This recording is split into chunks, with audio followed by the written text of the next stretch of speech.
Gender preference in children has formed one piece of China's traditions. While currently women's status in China is improving, many households still prefer male offspring. Surprisingly, women who have experienced discrimination in the past often prefer a son over a daughter, wishing not to recreate her own childhood. There is no doubt that the traditional preference of a son in China is not as widespread and intense as it was 30, 20, or even 10 years ago. When the one-child policy was first established in 1979, girl singletons often enjoyed huge amounts of affection, which daughters in the past had to share, sometimes unequally with their siblings. Now, in modern China, generally speaking, such preferences are more common in rural villages, where most families desire at least one son. This all comes back to why sons are preferred over daughters.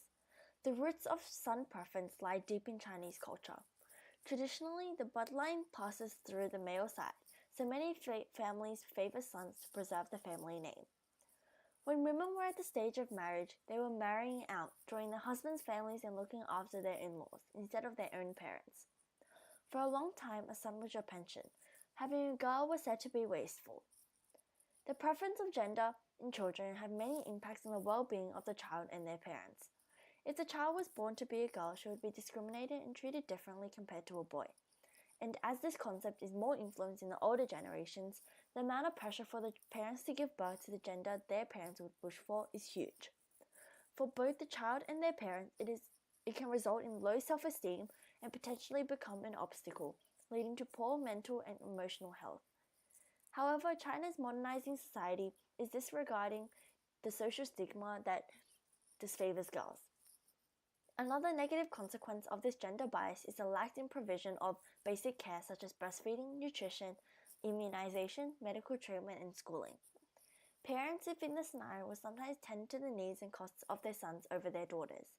Therefore, gender preference may affect the physical health and well-being of female children. The government's responses include the Maternal and Child Health Law passed in October 1994. It prescribes penalties for medical practitioners who use ultrasound for the purpose of sex-selective abortion. This law also prohibited doctors from exposing the sex of unborn babies to their parents. The Population and Family Planning Commission initiated a campaign called Care for Girls to encourage couples to consider the advantages of having girl children. A survey in 2007 showed that son preference had decreased in participating areas, including rural zones. The government has released its new outline for the development of Chinese children, which in part of that aims to eliminate discrimination against girls and to promote gender equity. This discourages the social stigma against females that results in son preference. In September 1997, the World Health Organization reported that more than 50 million women were missing from the population in China due to infanticide or neglect. That is, the rate of women to men was very low and could not have occurred naturally. This report was an interagency statement that included UNICEF, the United Nations Population Fund, and the World Health Organization.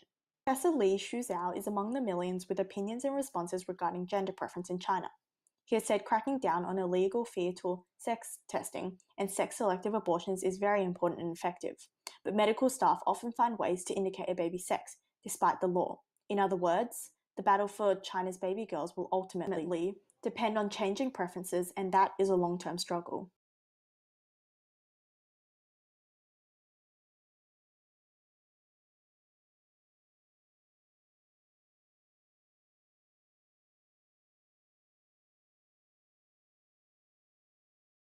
Created using Powtoon.